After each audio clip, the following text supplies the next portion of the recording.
Ọ bụ na Igbo onye Igbo ngwa gba kpọmkwem ebe a. Ndị be anyị dị asụ ụzọ Igbo na-etinyeghị ihe oyibo ngwa ka nyere n'aka wepụ akị na abụrịbụ. Kedu ya na-akpọ mkpụrụ osisi anọ ebe a?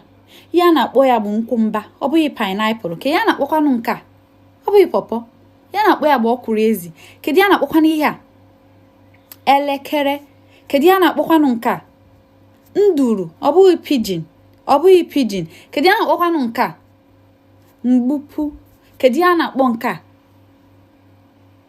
Mposi. Kedu ya na-akpọ nke ikpeazụ a?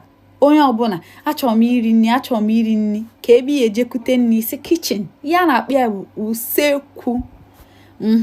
Unu were okwu ọfụ unu na-amụta n'Igbo unu na-etinyekwu ya na unu na-asụ asụsụ ọ na-amụ n'ọnụ ka unu hapụ ị na-etinye oke oyibo n'ime Igbo unu na-asụ. Ngwa metụ aka na akara ịhụnanya tinye okwu na ngalaba okwu tụsoo ozi a ma sonyekwe m ka ọ dị ụbọchị ọzọ.